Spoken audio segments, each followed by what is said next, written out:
Jaime Lannister is in this movie. What more do you need to know? The fucking Kingslayer. Yeah, Tom Cruise is in here too, I guess. I actually had moderate to high expectations for Oblivion because I felt like this and Elysium will be the big sci-fi epics this year. But now having watched Oblivion, I can't say that I'm disappointed in it. But at the same time, there are a lot of problems with it, just like there were a lot of problems with Tron Legacy, which is directed by the same guy, Joseph Kosinski. Like Tron Legacy, Oblivion has a great first half, and it holds a lot of promise in that first hour. But then by the end, it became apparent that it cannot deliver on those promises. In the first hour, this movie dazzles you. Look at all the pretty scenery. Look at all the pretty set design. Look at all the pretty CGI. Look how pretty Tom Cruise looks after 50 years. Listen to how pretty everything sounds. It's a post-apocalyptic future, but it does not have to be gloomy.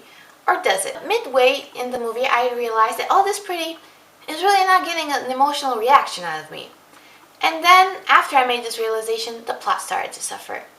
This started as a very simple idea. There's this dude, Jack Harper, played by Tom Cruise, in the future, and he fixes these drones which are supposed to shoot some aliens, which aliens want to destroy the human race, obviously. The simple idea got turned into something a lot more complicated, but they did it in such a way that you could anticipate the plot twists because the movie has a very slow pacing. Furthermore, I would say that there are at least 2 subplots in here that could be completely eliminated and the movie will be better for it.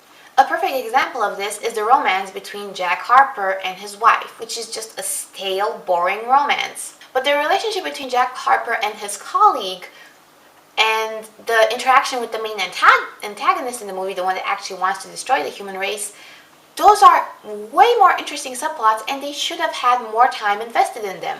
For instance, you never even find out by the end of the movie, which end feels very rushed because of all this narrative dead weight that is Tecton. You never even find out what exactly wants to invade Earth. Personally, I think it's some form of artificial intelligence. It's kind of like the female version of HAL 9000. But all that being said, I did love the soundtrack to this. And Joseph Kosinski, say what you want, but he can pick some pretty good soundtrack composers. And, the score for this, it's not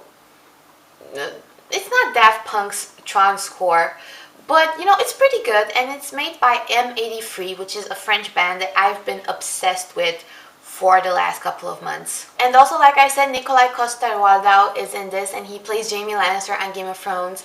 And the thing is, when he was on screen, I could not take his character seriously. I kept thinking, the Kingslayer, the Kingslayer. Well, by the end of it, I kept thinking, the Drone Slayer, the Drone Slayer. I hurt my tongue.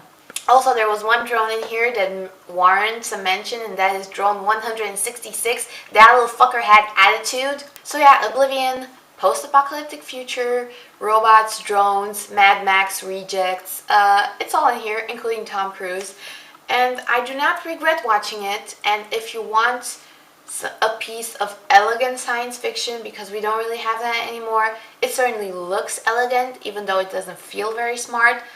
But I don't regret watching it, but I would not see it again unless there was a sequel about Jaime the Drone Slayer Lannister.